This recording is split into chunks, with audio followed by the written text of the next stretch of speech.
La séance est ouverte.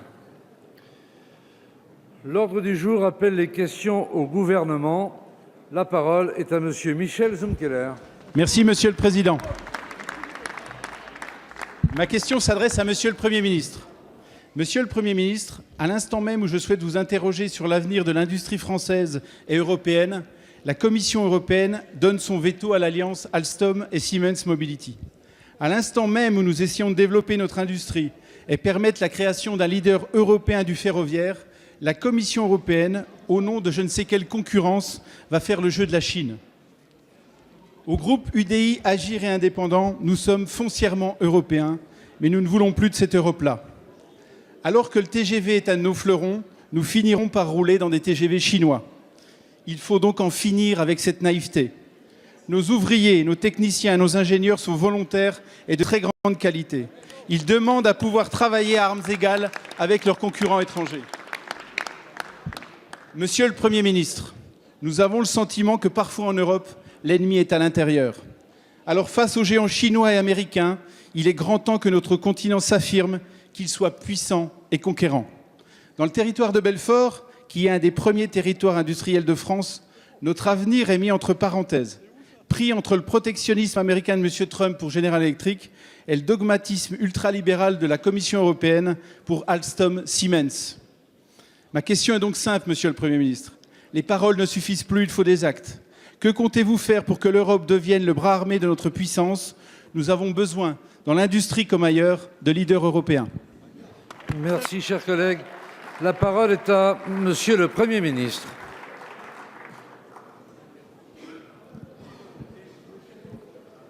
Monsieur le Président, Mesdames et Messieurs les députés, Monsieur le député, vous m'interrogez sur la décision prise aujourd'hui par la Commission et qui a rejeté le projet de fusion porté par Alstom et Siemens.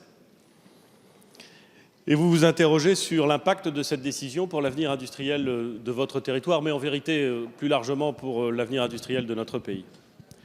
Vous savez que j'essaie en général d'avoir un propos mesuré, mais je vais répondre, je crois, clairement à votre question. La décision de la Commission est une mauvaise décision.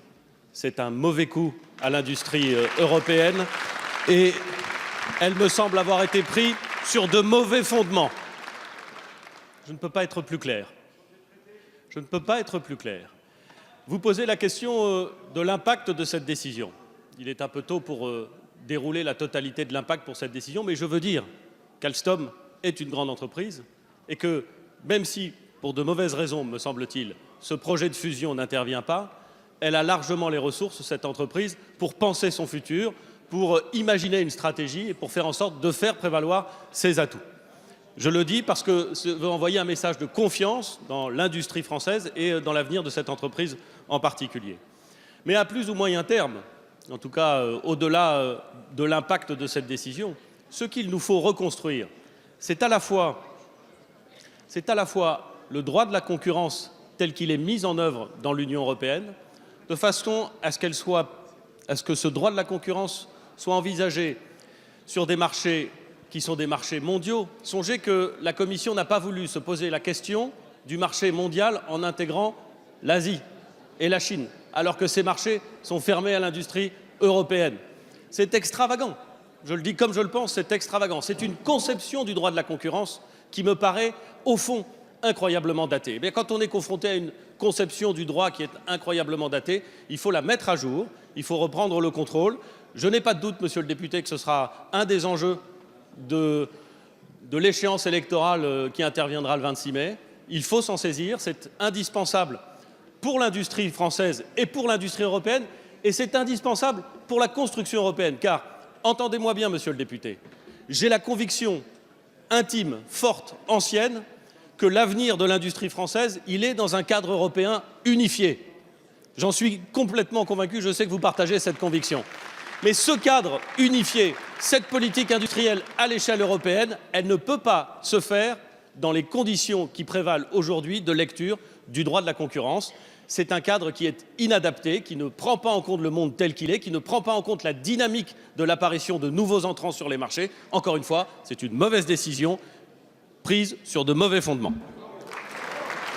Merci, Monsieur le Premier ministre. La parole est à Monsieur Michel Fangé. Merci, Monsieur le Président. Mes chers collègues, ma question s'adresse à Madame la ministre de la Santé et des Solidarités. Madame la ministre, notre pays va devoir, dans les années à venir, relever un défi immense. En effet, la situation démographique de la France est telle que la génération dite du baby-boom arrive désormais à l'âge des seniors.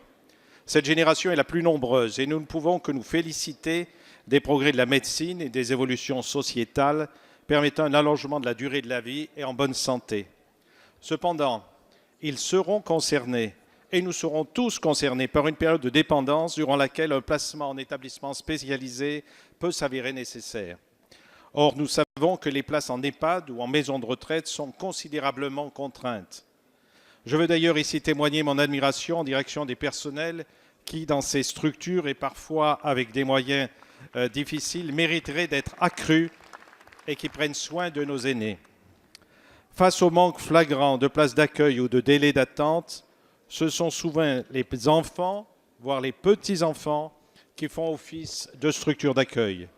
Cette solution présente de nombreux avantages, que ce soit pour les personnes dépendantes ou en leur gardant leur environnement familier, mais également pour le budget de la sécurité sociale. Cependant, pour les aidants, même si cette prise en charge peut s'avérer normale et louable, cette situation peut s'avérer traumatisante. C'est une vie qui bien souvent se met entre parenthèses, obligeant à de nombreux sacrifices, qu'ils soient familiaux, professionnels, sociaux ou financiers. Pourtant, il s'agit bien d'une solution qu'il nous faudra favoriser dans les années à venir, même si nous souhaitons que ce ne soit pas uniquement le financement public, donc nos impôts, qui assument seuls le traitement de la dépendance. Madame la ministre, ne croyez-vous pas qu'il serait nécessaire, dans le cadre du plan de santé que vous avez élaboré, que ce soit inclus dans l'élaboration d'un véritable statut pour les aidants des personnes en perte d'autonomie, en y incluant des avantages destinés à soutenir ce type d'initiative? Merci, chers collègues. La parole est à Madame Christelle Dubos, secrétaire d'État auprès de la ministre des Solidarités et de la Santé. Merci, Monsieur le Président. Mesdames et Messieurs les députés, Monsieur le député Michel Fangé, le gouvernement et le Parlement ont le même objectif, répondre aux besoins des aidants. Ils sont 6 à 11 millions aidants de personnes âgées, de personnes handicapées, de malades chroniques ou d'enfants. Ils ne comptent pas leur temps, ils œuvrent quotidiennement à aider, soulager, accompagner des proches fragiles dans leurs besoins et parfois même, ils ne savent même pas qu'ils sont aidants parce qu'ils le font de façon naturelle, être présents auprès de leurs proches. Plusieurs parlementaires sont particulièrement investis sur ce sujet et ont permis des avancées. Le don des jours de repos au bénéfice des proches aidants, l'expérimentation du relayage pour donner un vrai répit à l'aidant, le développement de l'habitat intergénérationnel. La concertation conduite par Dominique Libault sur le grand âge et l'autonomie a démarré à l'automne et s'achèvera dans les prochaines semaines. Mais la consultation citoyenne, permettez-moi de le préciser, a permis d'avoir 400 000 contributions de citoyens. Sur ces 400 000 contributions, un quart avait plus de 65 ans et un quart avait moins de 25 ans. Donc comme quoi la préoccupation des aidants est majeure et que nous avons besoin d'entendre tous les Français sur ce sujet. Ces travaux permettront de construire la grande loi de solidarité autour de la personne âgée annoncée par le Président de la République. Il nous faut une approche globale pour répondre aux préoccupations fortes et légitimes des aidants. Ils ont besoin d'être reconnus, mais pas enfermés dans ce rôle d'aidant, qui peut être lourd à porter. Ils ont besoin de savoir faciliter ou trouver facilement ou trouver de l'aide, ce qui nécessite des dispositifs plus lisibles, une meilleure information et de la simplification dans leur démarche. Et puisque les aidants qui travaillent seront de plus en plus nombreux, les entreprises doivent prendre leur part pour leur permettre de rester en activité tout en étant rassurés sur les disponibilités auprès de la personne aidée. Pour autant, les aidants qui s'arrêtent totalement ou temporaires doivent avoir des mesures concrètement prises. C'est pour cela que je m'étais engagée. Nous renforcerons en effet le soutien. La solidarité n'est pas un principe abstrait et nous veillerons collectivement à ce qu'elle demeure une réalité concrète au quotidien. Merci. La parole est à Monsieur Guillaume Garot. Merci, Monsieur le Président. Monsieur le Premier ministre, jeudi dernier, notre groupe socialiste et apparenté a soumis au débat plusieurs propositions de loi pour améliorer le quotidien des Français. Nous avons présenté des solutions contre la précarité avec le revenu de base. Nous avons défendu justice et réparation pour toutes les victimes des maladies liées aux pesticides. Nous avons également avancé des propositions concrètes pour l'égalité d'accès à l'éducation, pour l'école inclusive en direction des enfants handicapés et pour l'égal accès à la santé avec des mesures d'urgence contre la désertification médicale. Alors je veux aujourd'hui, Monsieur le Premier ministre, vous dire notre profonde déception après les votes de la majorité et les positions du gouvernement. Vous avez refusé le débat sur le revenu de base. Vous avez voté contre nos propositions pour une meilleure présence médicale dans notre pays, alors qu'elles étaient soutenues, ces propositions, par des députés issus de tous les groupes de l'Assemblée. Et vous n'avez consenti qu'un demi-pas en avant sur l'accompagnement des enfants porteurs de handicap, après avoir rejeté toutes les propositions les plus attendues par les familles concernées. Alors, dans ces conditions, Monsieur le Premier ministre, que devons-nous penser de l'issue du grand débat national ? Comment avoir confiance ? Vous dites vouloir écouter la parole des citoyens, mais vous n'écoutez pas celle des parlementaires, alors que nous portons ici la voix de ceux qui travaillent, de ceux qui souffrent, de ceux qui se sentent abandonnés. Nous faisons des propositions sur des sujets aussi importants que la pauvreté, l'école, la santé, et vous les balayez. La vérité, Monsieur le Premier ministre, c'est que la majorité n'écoute qu'elle-même. En fait, rien n'a changé, hélas. Monsieur le Premier ministre, quand la majorité acceptera-t-elle enfin de sortir de ses certitudes et de n'avoir pas raison contre tous les autres ? La parole est à Monsieur Marc Fesneau, ministre chargé des Relations avec le Parlement. Merci Monsieur le Président, Mesdames et Messieurs les députés, Monsieur le député Garot. Suite de la question finalement qui avait été posée la semaine dernière et après le déroulement de cette niche, vous apportez les réponses suivantes. Vous aviez 5 textes qui étaient à l'examen et dont vous avez choisi d'ailleurs l'ordre. dont vous avez choisi l'ordre. Ces textes ont été à la fois examinés en commission et examinés en séance plénière.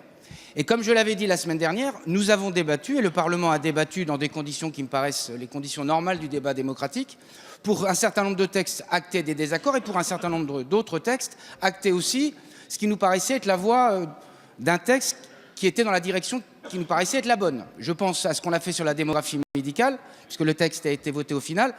Monsieur Garot, je sais ce qu'est le statut de l'opposition et je l'imagine bien volontiers, mais nous aurions aimé que toutes ces mesures que désormais vous défendez parfois avec véhémence, vous ayez pu les proposer il y a 2 ans. Alors il faut qu'on ait chacun avec notre niveau, on est chacun, mais ne vous retournez vers personne, c'est vers vous que je me retourne. Et donc je pense qu'il faut qu'on essaie de regarder, Monsieur Garot, il faut qu'on essaie de regarder avec humilité les textes, les choses qui vont dans le bon sens, et je n'ai pas dit que vous faisiez le contraire. Il y a un certain nombre d'avancées dans les textes qui ont été votés jeudi dernier. Il y a un certain nombre d'avancées qui viendront dans le texte qui sera présenté par la ministre sur les questions de santé. Et à ce moment-là aussi, on prolongera le débat, y compris sur les questions de démographie médicale, dont je mesure comme vous et dont nous mesurons comme vous tous les enjeux. Mais je répète ce que j'ai dit, et il me semble que c'est la volonté du débat démocratique. Il y a une majorité, au-delà des rangs de la majorité stricte, qui s'exprime au travers des textes. Sur ces textes-là, elle s'est exprimée, elle s'exprimera aussi dans la suite des débats et la suite des textes qui seront examinés. Et c'est ça aussi la démocratie. Merci. Merci, Monsieur le Ministre. La parole est à Monsieur Guillaume Casparian. Merci, Monsieur le Président. Ma question s'adresse à Madame la Secrétaire d'État auprès du ministre de l'Économie et des Finances et elle porte sur le projet de mariage entre Alstom et Siemens. J'y associe mes collègues de la commission d'enquête sur la politique industrielle de la France. Le 26 septembre 2017, Alstom et Siemens s'accordaient pour fusionner. Notre commission d'enquête relevait alors que la fusion entre Alstom et Siemens permettait de créer un champion européen du ferroviaire et que l'État avait obtenu des garanties importantes. Ce projet de fusion a été soumis à l'approbation de la Commission européenne. Aujourd'hui, elle vient de balayer d'un revers de main cette fusion en y apposant son veto. Pourtant, les gouvernements français et allemands étaient pour. Pourtant, Alstom et Siemens ont tout fait pour apporter des garanties à la Commission européenne. Pourtant, cette fusion aurait pu créer un véritable champion européen à même de faire face à la concurrence mondiale et notamment chinoise. Quelle erreur économique, quelle erreur politique. Pendant que les règles européennes nous enferment dans un dogme concurrentiel dépassé, les Américains et les Chinois, eux, progressent. Ils créent des mastodontes de taille mondiale sans se poser de questions. Rappelons d'ailleurs que le géant CRRC fait 2 fois la taille d'Alstom et Siemens réunis. Ces géants mondiaux viennent affaiblir nos entreprises européennes qui n'ont pas réussi à s'unir parce que quelques technocrates qui vivent dans un igloo les ont empêchés de s'allier pour être plus forts. Madame la ministre, quelles actions le gouvernement envisage-t-il avec ses homologues pour enfin changer la doctrine de la Commission européenne afin que soit favorisée la constitution de champions européens, seuls à même de garantir notre souveraineté européenne dans une concurrence mondiale exacerbée? Quand va-t-on enfin créer une politique industrielle européenne conquérante, pleinement mobilisée pour protéger nos intérêts, libérée de ces dogmes technocratiques et qui ne se tire pas une balle dans le pied? Je vous remercie. Merci, cher collègue. La parole est à Madame Agnès Pannier-Runacher, secrétaire d'État auprès du ministre de l'Économie et des Finances. Monsieur le Président, Mesdames et Messieurs les députés, Monsieur le député Guillaume Kasbarian, vous l'avez dit, cette décision est mauvaise. Elle est mauvaise car c'est une erreur juridique, je ne reviens pas dessus. Elle est mauvaise parce que c'est une aberration économique dans le marché mondial dans lequel doivent se battre aujourd'hui les groupes français et les groupes européens. Elle est mauvaise aussi car c'est une faute politique, elle ne protège pas les intérêts européens. Le grand bénéficiaire ou les grands bénéficiaires du rejet de la fusion sont les concurrents d'Alstom et de Siemens et au premier chef, l'opérateur chinois CRRC, fusion de plusieurs opérateurs chinois qui pèsent aujourd'hui 28 milliards d'euros de chiffre d'affaires. Que pouvons-nous faire dans cette situation? Vous le savez, le gouvernement s'est engagé, notamment au travers de la déclaration des Amis de l'Industrie le 18 décembre dernier, qui a été signée par 11 ministres et 23 pays, à fonder une nouvelle politique industrielle qui repose notamment sur une nouvelle politique de la concurrence. Sur cette nouvelle politique de la concurrence, la France proposera d'ici les élections européennes des pistes pour rendre le droit européen de la concurrence plus adapté aux nouvelles réalités économiques mondiales, notamment dans le domaine de l'industrie. La concurrence potentielle peut être mieux prise en compte. Ce n'est pas parce que Alstom et Siemens ont des parts de marché très importantes en Europe qu'aujourd'hui les marchés ne sont pas contestés. Dans l'appel d'offres qui est en cours, vous avez 7 candidats internationaux qui sont en lice, 2 qui ont décroché, 5 qui restent en lice. Les marchés pertinents doivent être appréciés de manière plus cohérente avec l'évolution de la concurrence mondiale. Et notamment, il faut y incorporer effectivement les marchés asiatiques. Les mesures comportementales doivent être ajoutées à l'arsenal de la Commission pour permettre des opérations avec des conditions ajustables dans le temps. Enfin, il ne faut pas se priver de réfléchir à un pouvoir de veto du Conseil européen, comme c'est le cas aujourd'hui en France et en Allemagne. Merci, Madame la Ministre. La parole est à Monsieur Mjid El Guerrab. Merci, Monsieur le Président. Monsieur le Ministre, ce matin, un grand quotidien a présenté un sondage avec comme question centrale « Qu'est-ce qu'être français aujourd'hui ?» La réponse pour 63% des sondés, c'est avant tout être attaché aux valeurs de la République. 94% d'entre eux considèrent que nous nous rassemblons autour de la langue française, mais surtout autour de l'école publique gratuite. Le service public de l'enseignement français est partout dans le monde.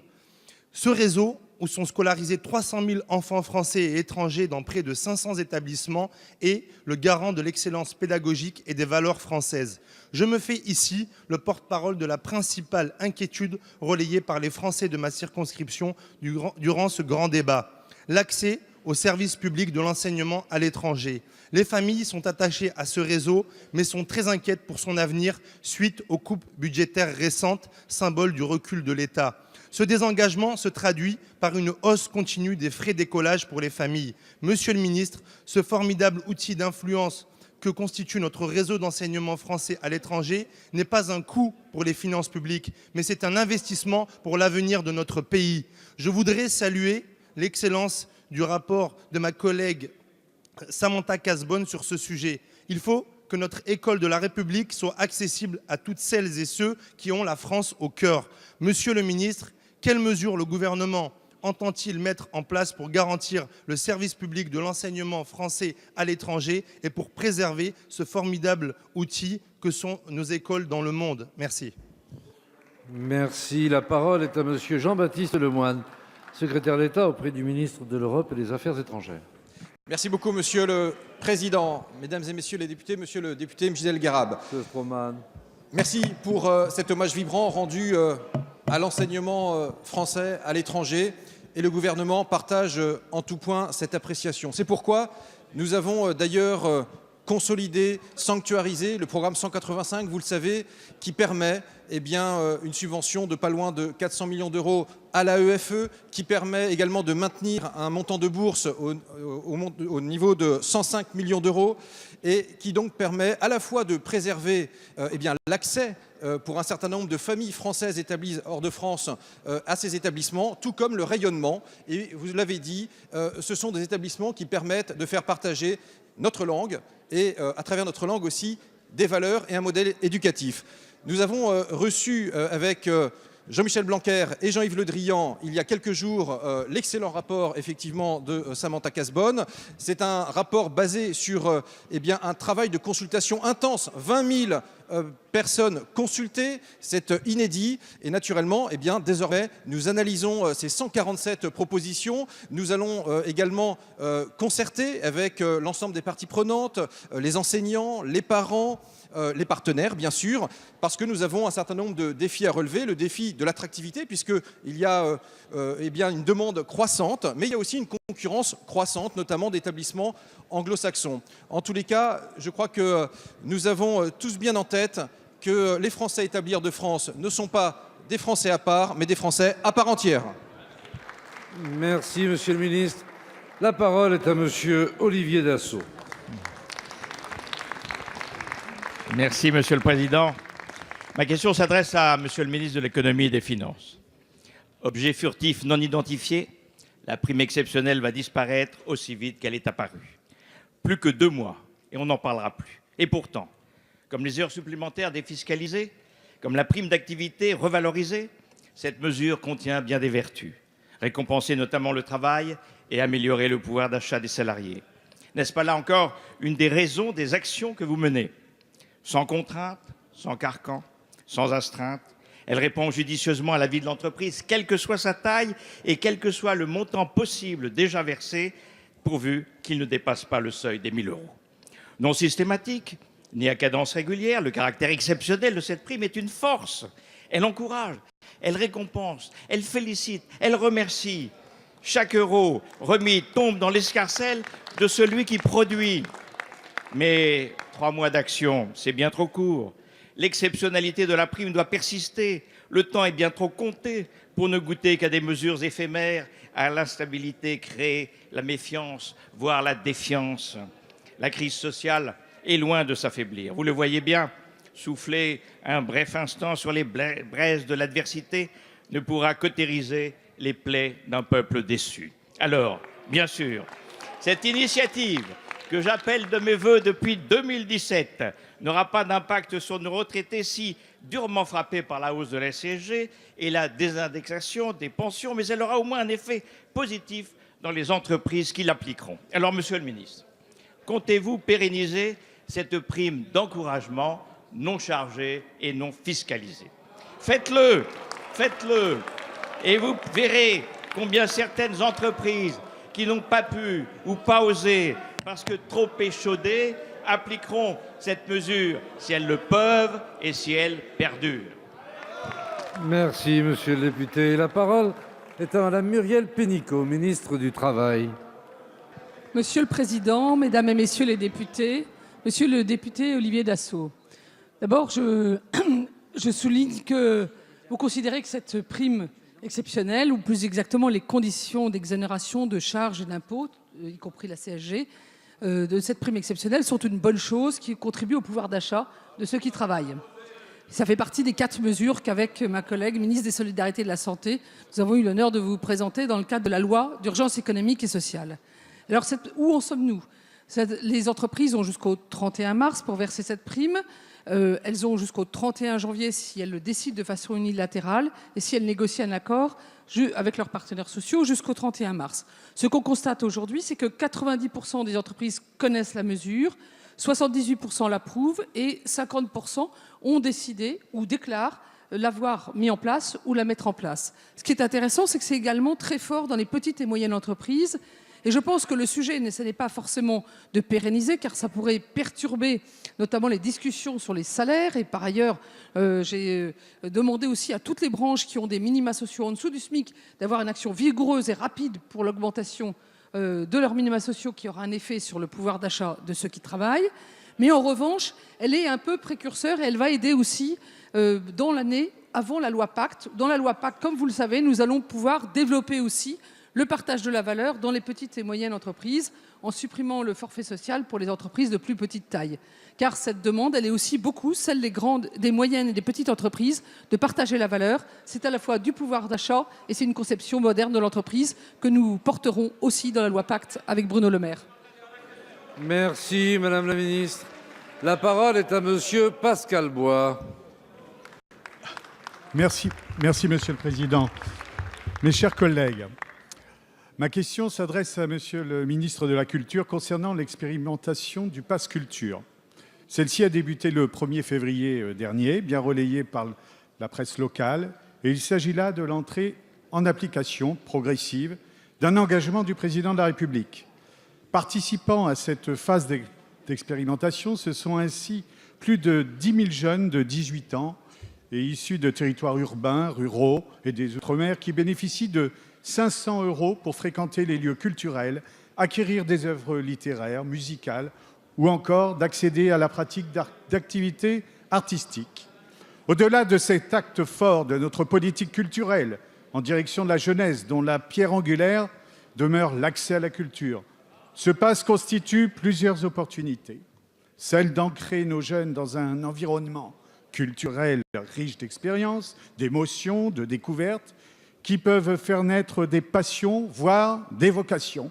Celle de stimuler l'engagement et la fréquentation des structures associatives et patrimoniales, et donc d'en perpétuer l'existence. Celle d'une plus grande autonomie de nos jeunes en soulageant leur pouvoir d'achat.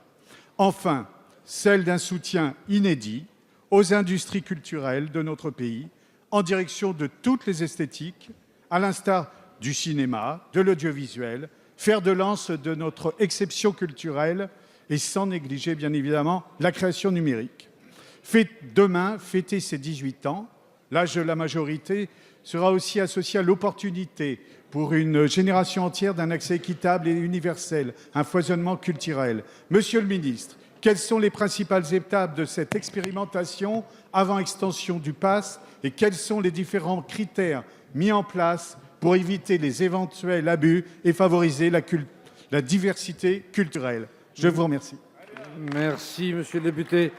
La parole est à Monsieur Francky Esther, ministre de la Culture. Merci, Monsieur le Président. Mesdames et Messieurs les députés, Monsieur le député Pascal Bois, vous avez raison.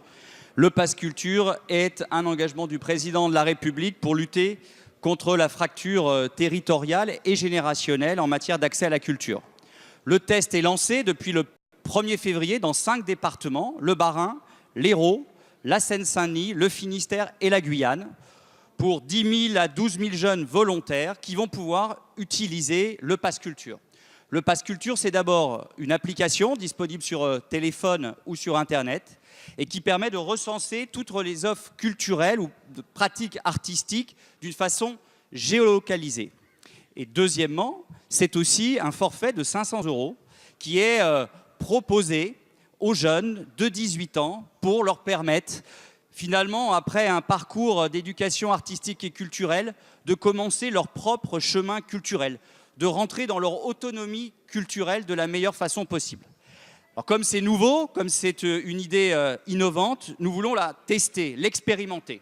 Et cette expérimentation passera d'abord par ce test dans 5 départements, ensuite dans une deuxième phase qui verra un nombre de départements plus important et surtout des jeunes qui ne sont pas forcément volontaires pouvoir avoir accès à ce Pass Culture.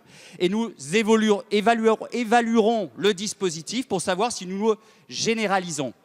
Cette évaluation passera par un certain nombre d'éléments très précis dont le Parlement aura connaissance, à savoir le nombre de jeunes qui finalement utiliseront bien le Pass Culture, le nombre d'acteurs culturels qui se saisiront de ce Pass Culture pour faire des propositions adaptées aux jeunes, quelles sont les zones géographiques qui sont particulièrement touchées, et si finalement l'objectif de lutte contre la fracture territoriale et générationnelle en matière d'accès à la culture est bien satisfait.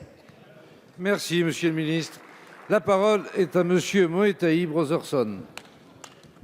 Monsieur le Président, Mesdames et Messieurs les ministres, chers collègues, Yorana. Monsieur le Premier ministre, et dans toutes les îles de Polynésie, la télévision et quelques journaux ont fait connaître l'existence d'un grand débat national. S'en est suivi un cafouillage de com' où tour à tour nous étions exclus du fait de notre statut spécifique, puis inclus, puis invités sans être attablés, puis à nouveau exclus à l'instar de la grande soirée des Outre-mer à l'Élysée où les collectivités du Pacifique n'étaient pas conviées. Ce grand débat est-il national, hexagonal ou à géométrie variable? Nos îles n'abordent pas ce débat de la même manière, notamment dans les archipels éloignés, où les transports peuvent être rares et où il faut naviguer plusieurs heures ou emprunter des pistes dignes du Dakar pour se rendre à sa mairie. Pour autant, les Polynésiens veulent aussi exprimer leurs vœux et donner leur vision de la société qu'ils souhaitent voir émerger. Ils demandent à vivre dans un environnement sain et leurs inquiétudes portent toujours sur Moruroa, Fangataufa, Hao, où se trouvent encore des déchets nucléaires. Les Outre-mer exigent de participer plus directement à la démocratie et pourquoi pas par la voie du référendum d'initiative citoyenne. Il faudrait alors veiller à ce qu'ils ne servent pas uniquement à entendre les questions et réponses du seul Hexagone. Sur la citoyenneté, le débat existe aussi chez nous, mais nous l'abordons d'une manière différente.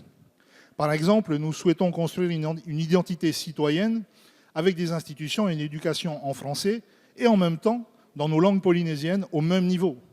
Certains réclament aussi une évolution constitutionnelle menant à un statut de pays ou d'État associé à la République.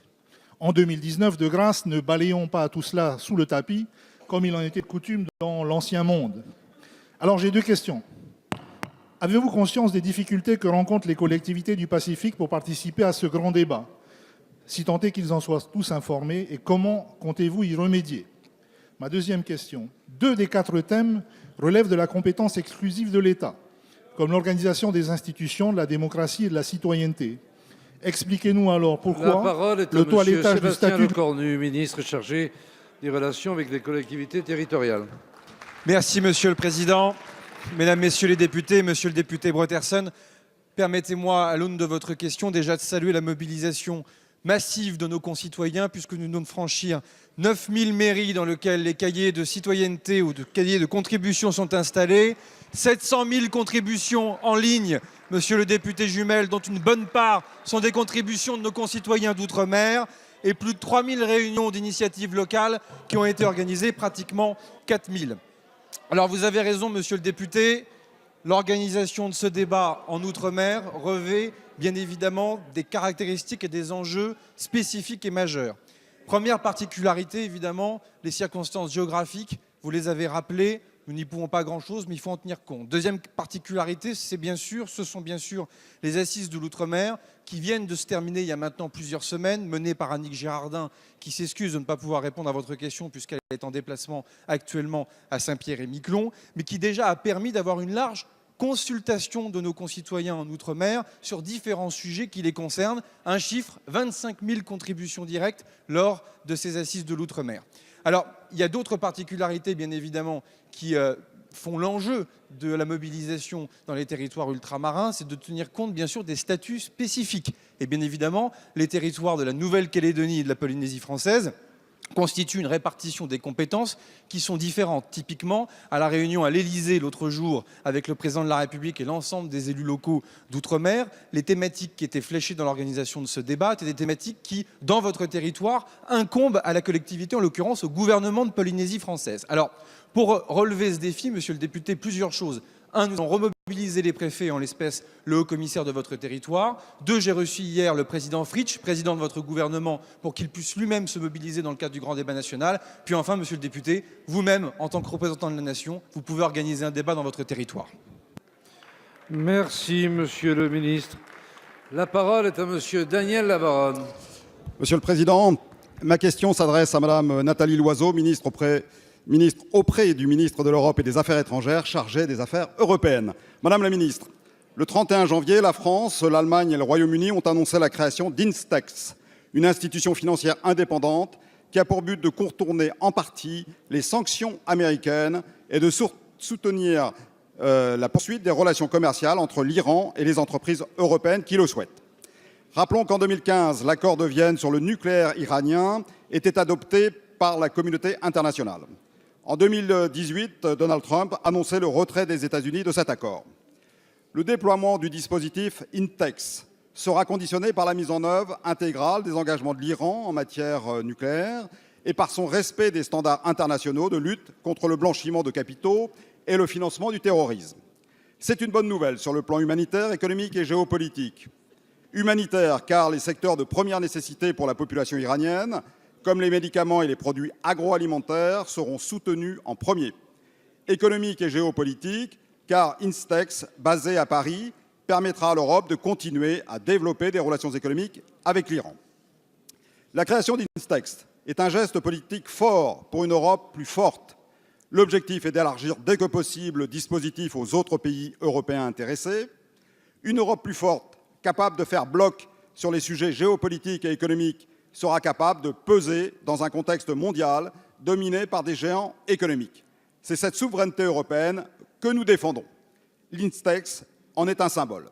Madame la ministre, pouvez-vous nous dire quel enseignement vous tirez des négociations qui ont conduit à la création de l'INSTEX? Je vous remercie. Merci. La parole est à Madame Nathalie Loiseau, ministre chargée des Affaires européennes.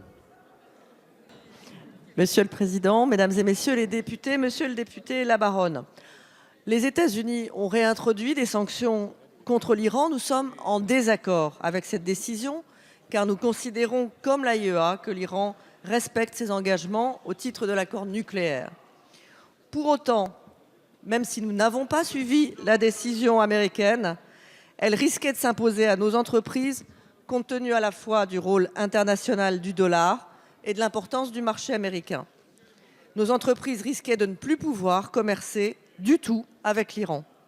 C'est pour atténuer ce risque qu'INSTEX a été créé il y a quelques jours, conjointement entre la France, l'Allemagne et le Royaume-Uni. Alors de quoi parle-t-on? INSTEX est une société qui est basée à Paris, qui permettra aux entreprises européennes de poursuivre leur commerce avec l'Iran, en particulier dans les domaines de la santé et de l'agroalimentaire, pour répondre aux besoins de première nécessité de la population iranienne. Un système de compensation sera créé entre les importateurs et les exportateurs. La création d'INSTEX, vous l'avez dit, est un geste politique important qui marque notre soutien à l'accord nucléaire iranien.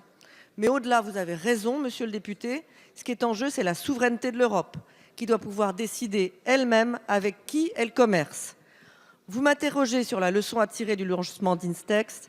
Je dirais que progresser vers une Europe souveraine et mieux respectée dans le monde est difficile, certainement plus long que nous ne le souhaiterions.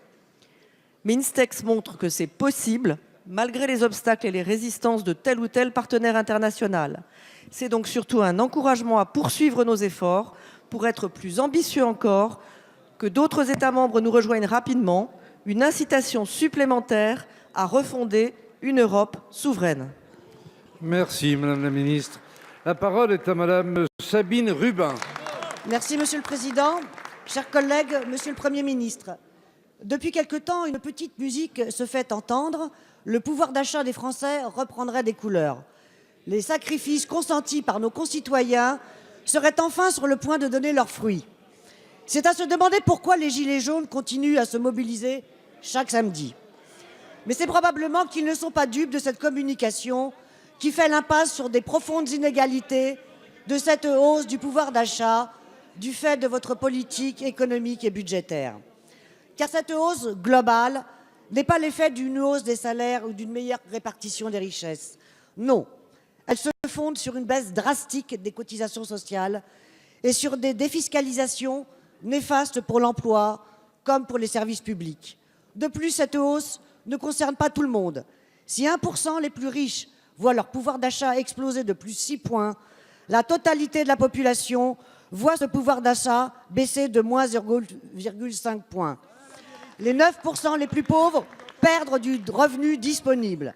Avec la désindexation des minima sociaux et le gel du point d'indice, les fonctionnaires, les précaires, les retraités, les jeunes ne bénéficient pas de cette embellie, plutôt d'une embolie. En somme, ceux qui ont peu ou tout juste perdent encore davantage. Et tandis que les revenus stagnent ou baissent, pour la majorité des Français, ceux-ci doivent faire face partout à la cherté de la vie. Hausse des prix du logement, de l'eau, du gaz, du péage, des assurances, de la redevance télé et maintenant des produits alimentaires. Difficile de se soustraire à la plupart de ces dépenses contraintes qui pèsent de plus en plus lourd dans le budget des ménages. Monsieur le ministre, vous entendez revaloriser le travail. Pourquoi ne pas revaloriser les salaires? À quand une hausse du SMIC pour les travailleurs du privé? Un rattrapage du point d'indice pour les fonctionnaires? Une hausse des pensions et des prestations sociales pour tous les autres? Je vous remercie. La parole est à Monsieur Gérald Darmanin, ministre de l'Action et des Comptes publics.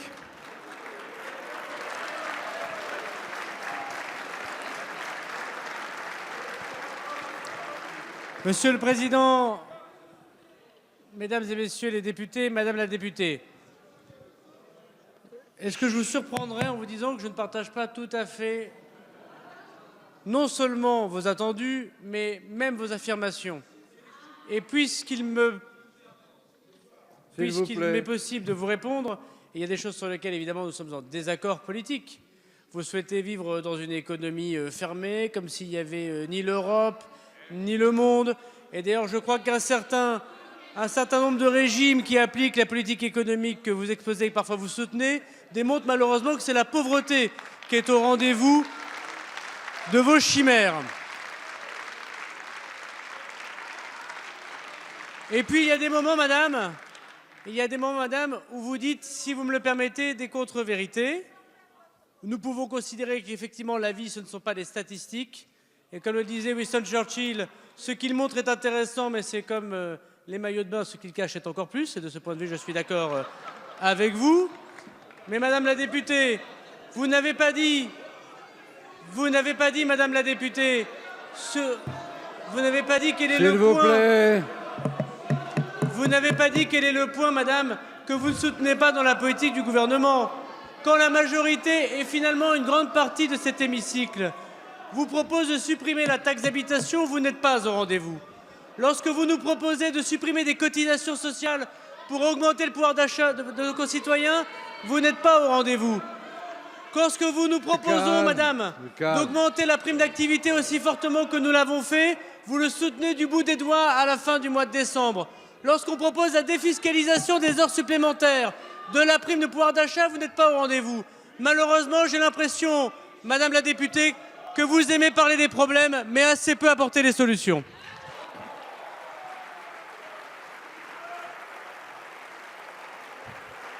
Merci, Monsieur le Ministre. La parole est à Monsieur Maxime Minot. Merci, Monsieur le Président.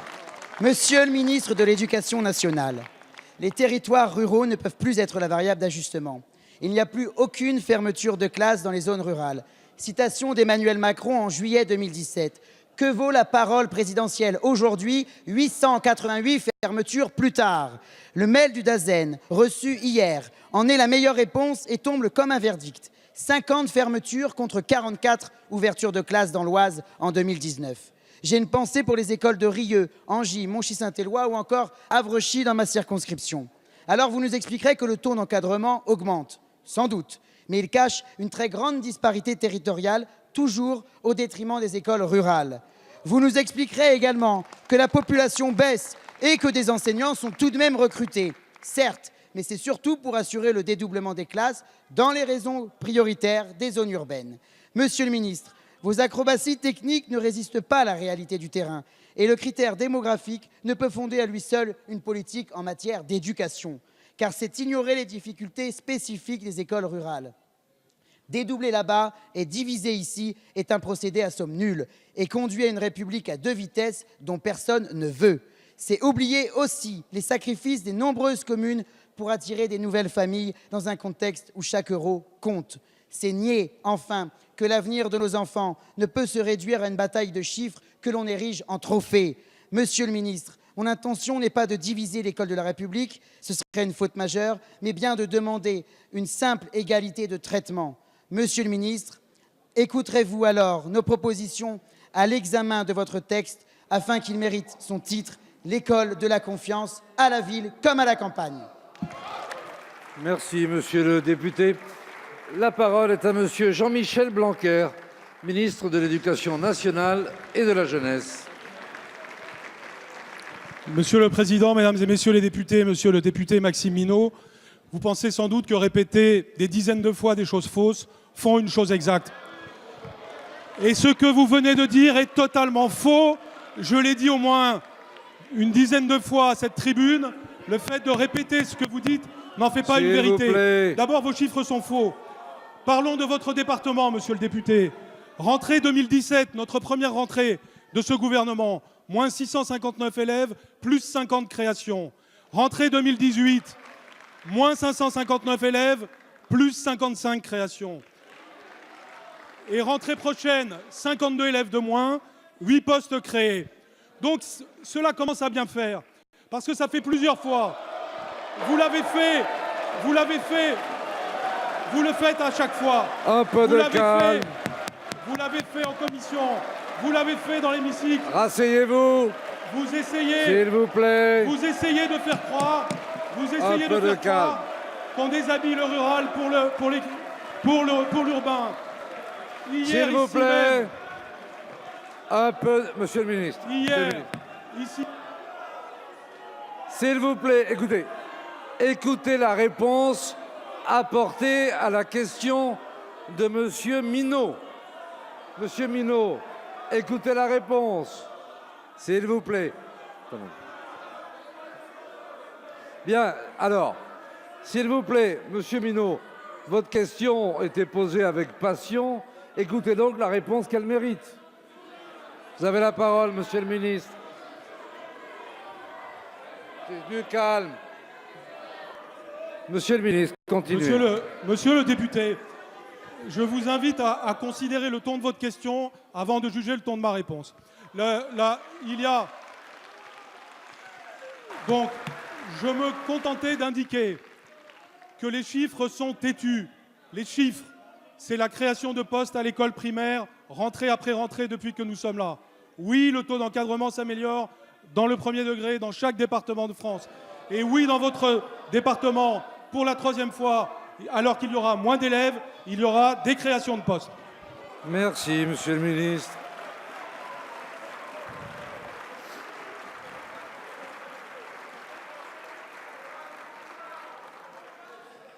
Bien, si tout le monde, s'il vous plaît, si tout le monde peut reprendre son calme, nous allons maintenant écouter la question de Monsieur Loïc Dombreval qui a la parole.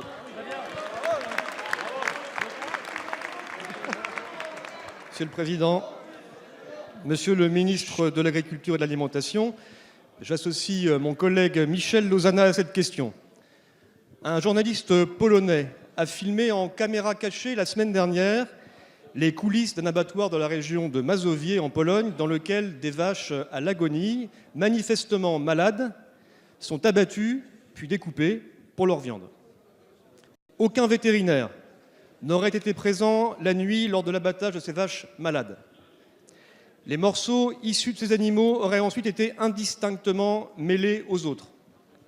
La viande n'étant plus ensuite inspectée, elle a pu être ainsi distribuée auprès des consommateurs et des sous-traitants. La Pologne exporte près de 80% de sa production de viande de bœuf. Elle représente 20% des exportations de l'Union européenne. Dans ce contexte, la crainte d'un scandale sanitaire européen plane. Une équipe d'inspecteurs vétérinaires de la Commission européenne est d'ailleurs arrivée hier, avant-hier, ce lundi 4 février, à Varsovie, pour enquêter sur la situation. Vendredi 1er février, vous avez précisé, Monsieur le ministre, que 150 kilos de viande avaient déjà été récupérés dans les entreprises françaises de transformation d'UP sur les 795 kilos de viande polonaise frauduleuse recherchée. Monsieur le ministre, j'ai 3 questions. Première question, quelles autres actions avez-vous mises en œuvre pour protéger nos concitoyens? Deuxième question, quelles garanties pouvez-vous apporter pour que de tels agissements soient évités en France? Troisième question, comment comptez-vous agir au niveau européen, Monsieur le ministre, pour promouvoir un meilleur système de protection de nos concitoyens? Je vous remercie. Merci, cher collègue. La parole est à Monsieur Didier Guillaume, ministre de l'Agriculture et de l'Alimentation. Merci, Monsieur le Président, Mesdames et Messieurs les députés, Monsieur le député d'Ombreval. Merci pour votre question qui permet de repréciser un certain nombre de sujets liés à l'importation de viande frauduleuse issue de la Pologne. Nous avons été informés le 30 janvier par le réseau d'alerte européen que plus de 3 tonnes de viande étaient entrées sur le marché de l'Union européenne, dont 795 kilos en France. En France, nous sommes aperçus que 9 entreprises, essentiellement de négoce, les avaient achetées pour les transformer et pour les répartir. Je veux dire que ces entreprises ont été dupées, ont été trompées et en aucun cas ne sont responsables de cette situation. Ils ont acheté de la viande comme ils devaient le faire. Moins de 72 heures après, l'ensemble des 795 kilos de viande avait été tracé et la plupart récupérés. Je veux saluer l'ensemble des services vétérinaires de notre pays, l'ensemble de la filière bovine. La traçabilité à la française a fonctionné et nous avons réussi à récupérer l'ensemble de cela et on peut les remercier. Il reste que 145 kilos ont été intégrés dans de la viande hachée et mis à la consommation. Je veux simplement préciser qu'il n'y avait aucun problème sanitaire pour ces 145 kilos de viande, uniquement un problème réglementaire. J'en viens à votre deuxième question. Je dois vous dire qu'en ce qui concerne la France, l'étiquetage à la française est en place, puisque nous avons demandé à l'Union européenne de pouvoir poursuivre cela. Et il faudrait que ce soit le cas au niveau de l'Union européenne. Pour votre troisième question, nous demandons depuis de nombreux mois maintenant, et ça a été une demande du président de la République, qu'une task force européenne de lutte contre la fraude dans le domaine alimentaire soit mise en place. Je l'ai réitéré la semaine dernière à Bruxelles. Elle est indispensable pour aller contrôler sur pièce dans chaque pays de l'Union. Merci. Merci, Monsieur le ministre. La parole est à Monsieur Jean-Louis Bricout. Merci, Monsieur le Président. Ma question s'adresse à Monsieur le ministre en charge des relations avec le Parlement. Ce lundi, Emmanuel Macron a eu l'humilité d'admettre que la baisse drastique des emplois aidés a fait souffrir des hommes et des territoires déjà fragilisés. D'abord, merci aux Gilets jaunes d'avoir permis au président de sortir de sa bulle parisienne, tout qu'Étienne, et de rencontrer la France. Si cette esquisse de mea culpa est bienvenue, elle nous renvoie au précédent débat et à l'attitude quelquefois inacceptable, voire méprisante de certains élus de la majorité. Dès lors, comment ne pas comprendre ce besoin de démocratie participative quand la représentation nationale est ainsi bafouée? Mesdames et messieurs les députés En Marche, vous devriez vous excuser d'avoir quasiment supprimé ces emplois aidés. Oui, parfaitement, vous excuser du mépris porté à l'endroit de ces braves gens en parcours d'insertion que vous avez renvoyés à la case RSA. Vous excusez du mépris et de votre suffisance à l'endroit des maires en les ayant accusés de profiter d'une main-d'œuvre bon marché. Vous excusez d'avoir privé nos associations locales de ressources indispensables à la cohésion sociale et au vivre ensemble. Vous excusez d'avoir privé nos aînés dans les EHPAD de toute l'attention qui leur revient. Et également vous exprimez d'avoir vidé nos écoles d'une présence d'adultes attentionnés pour nos enfants. Certes, le dispositif des emplois aidés a ses faiblesses, peut-être pas assez ciblé, peut-être pas assez formateur, et qu'on peut certainement l'améliorer. Toujours est-il que nos collectivités, nos EHPAD, nos associations souffrent de vos décisions et attendent des solutions, des moyens pour remplir leur mission. Il vous faut corriger vos erreurs. Le président vous y invite enfin. De nouveaux débats s'annoncent. Nous y prendrons toute notre part pour un dispositif en considération des hommes et des territoires. Monsieur le ministre, quand allez-vous, avec votre majorité, entendre nos propositions et sortir de vos certitudes? Merci.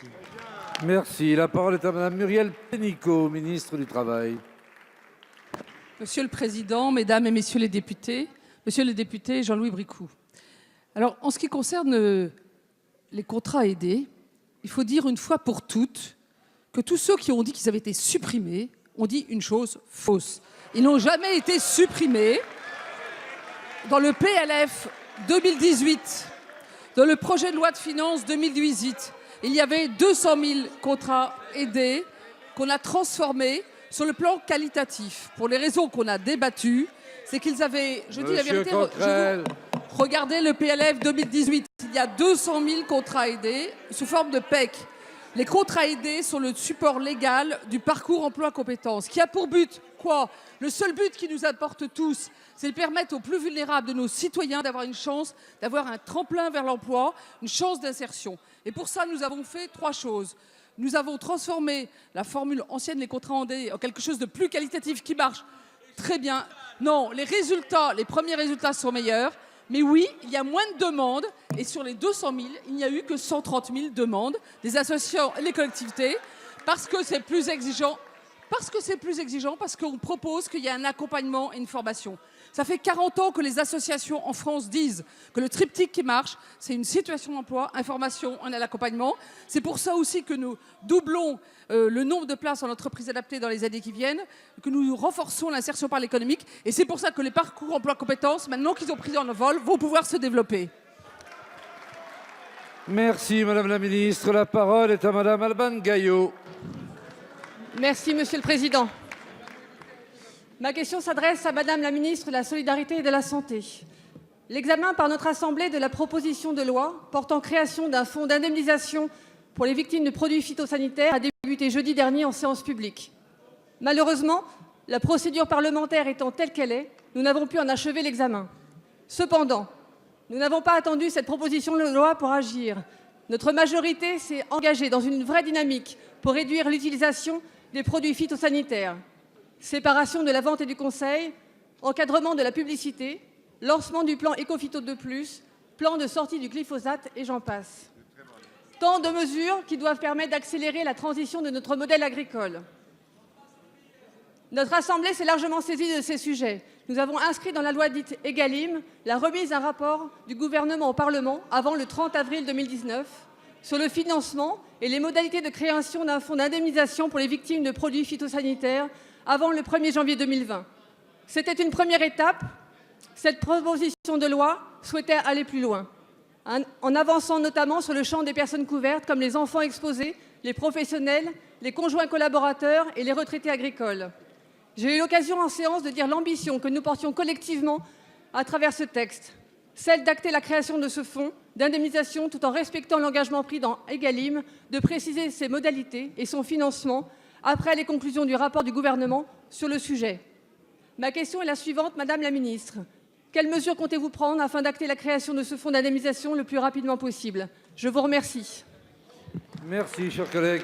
La parole est à Madame Agnès Buzyn, ministre des Solidarités et de la Santé. Merci, Monsieur le Président.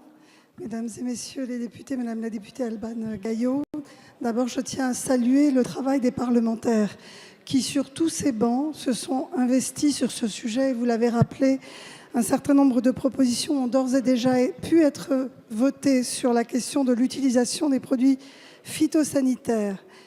Mais nous souhaitons aller plus loin. À partir de là, je partage avec vous la frustration que vous exprimez aujourd'hui. Nous regrettons tous que cette proposition de loi n'ait pas pu aller à son terme en raison de l'heure tardive, mais nous souhaitons évidemment continuer le travail avec vous. Donc, nous avons trouvé un compromis robuste fondé sur les données probantes de la science afin d'ancrer dans la loi un fonds d'indemnisation pour les professionnels victimes de produits phytosanitaires, mais aussi pour les ouvriers et retraités agricoles et pour les enfants des professionnels qui ont été exposés. Ceux qui ont accompagné le texte jusqu'à la fin de la séance jeudi le savent. J'ai proposé que la discussion reprenne dans le cadre de l'examen des lois de finances et à l'occasion de la poursuite de l'examen de la proposition de loi. J'ai pris l'engagement devant tous les parlementaires, et je le réitère devant vous, qu'il figure les articles visant à créer ce fonds sur la base de nos discussions. En attendant, le rapport que vous aviez demandé sur le financement et les modalités de création d'un fonds va vous être rendu en avril. Je souhaiterais que ce délai de quelques mois soit mis à profit pour travailler avec le ministère de l'Agriculture, Didier Guillaume, sur le financement du fonds que nous n'avons pas réussi à régler. J'invite donc tous les parlementaires mobilisés à rester mobilisés avec nous pour trouver la solution et l'inscrire dans la loi. Je vous remercie. Merci, Madame la Ministre. Mes chers collègues, je voudrais juste vous rappeler qu'à l'issue de la dernière réponse qui sera apportée à la dernière question, la séance sera brièvement suspendue et reprendra pour écouter le Premier président de la Cour des comptes. La parole est à Madame Brigitte Kuster. Merci. Ma question s'adresse au ministre de l'Intérieur. Monsieur le ministre, la maire de Paris s'est dite favorable à la création d'une police municipale. Mais sans une vraie réforme du statut de Paris, cette nouvelle force restera une coquille vide. En effet, pas de contrôle d'identité, pas d'accès aux fichiers de police, pas de PV contre la consommation de stupéfiants, pas de PV contre la conduite sans permis, bref, pas grand-chose en réalité. Et si l'on ajoute qu'Anne Hidalgo refuse d'armer ses agents, on voit mal quelle sera sa plus-value au regard du dispositif existant. Une police en apparence, mais une police sans autorité ni prérogative. Ce n'est pas ce qu'attendent les Parisiens confrontés à la dégradation de leur sécurité. Dégradation qui s'explique par le recentrage de la police nationale sur ses missions régaliennes au détriment de la police du quotidien. Mais quoi de plus normal dans un contexte marqué par la colère sociale et le risque terroriste? La création d'une police municipale n'est donc que plus indispensable, à condition bien sûr qu'elle soit réellement efficace, ce qui implique que la ville de Paris récupère, ce que j'ai d'ailleurs proposé à travers une proposition de loi, la totalité des pouvoirs de police administrative générale et que les policiers municipaux soient armés. Ce n'est pas le projet de la maire de Paris. Anne Hidalgo assure qu'elle a obtenu des garanties de votre part. Je cite, « Christophe Castaner m'a assuré qu'il m'accompagnerait dans cette démarche et je l'en remercie. » Est-ce à dire, monsieur le ministre, que vous approuvez ce projet d'une police municipale désarmée et juridiquement inabouti et que vous êtes complice du coup de com' de la maire de Paris? Ou bien, monsieur le ministre, allez-vous agir pour que les Parisiens aient enfin une vraie police municipale à leur service? Je vous remercie. Merci, madame. La parole est à monsieur Christophe Castaner, ministre de l'Intérieur. Merci, Monsieur le Président, Mesdames, Messieurs les députés, Madame la députée. Pour la maire de Paris, comme pour l'ensemble des 35 000 maires en responsabilité dans ce pays, le ministre de l'Intérieur n'aura toujours qu'une seule réponse. Nous serons aux côtés des habitants de chacune des communes, aux côtés des mairies qui décideront de travailler sur ce continuum de sécurité que nous devons construire, qui inclut la police, la gendarmerie, les polices municipales, mais aussi les forces de sécurité privées qui jouent un rôle majeur aujourd'hui dans notre pays. Mais votre question est plus directement ciblée pour la mairie de Paris et je vous confirme que j'ai indiqué la disponibilité du ministère de l'Intérieur pour travailler, évidemment, aux côtés de la mairie de Paris dans la volonté de renforcer encore ce continuum de sécurité. Mais il y a des cadres d'abord qui existent aujourd'hui. Vous le savez, avec la loi de 2017, du 28 février 2017, il y a eu un transfert au 1er janvier de l'autorité à la mairie de Paris et directement à la mairie de Paris de plus de 1500 agents, mais des agents de surveillance de Paris, les fameux ASP, qui sont des contrôleurs, des préposés de la préfecture de police et qui ont été placés sous l'autorité de la mairie de Paris, portant les effectifs de cette direction à près de 3200 personnes. Il faut avoir en tête que les ASP sont des agents de police judiciaire et qu'ils peuvent du coup exercer certaines prérogatives judiciaires. Je ne me prononce pas sur le fond, sur l'opportunité d'une décision politique qui relève de la mairie de Paris. Et puis il y a ensuite le cadre législatif qui aujourd'hui donne des pouvoirs et des transferts qui sont limités, qui ont avancé dans le cadre de la loi de 2017, mais qui sont limités. Là encore, il n'appartient pas au gouvernement de décider s'il est nécessaire de revoir les compétences de la police municipale qui serait créée demain, mais il appartient évidemment à la mairie de Paris de se prononcer. C'est une règle que nous devons appliquer pour l'ensemble de nos relations avec l'ensemble des collectivités locales. Ce n'est pas le pouvoir central, ce n'est pas l'exécutif qui doit décider. Mais évidemment, l'exécutif accompagnera les travaux à la fois de la maire de Paris, si elle le souhaite, et du conseil municipal, mais aussi de l'Assemblée nationale et du Sénat, s'il était décidé que les choses évoluent. Dans tous les cas, sachez, Madame la députée, que le ministère de l'Intérieur est aux côtés de la mairie de Paris et des Parisiens pour assurer au quotidien leur sécurité. Merci, Monsieur le ministre. La séance des questions au gouvernement est terminée. La séance est suspendue pour 10 minutes.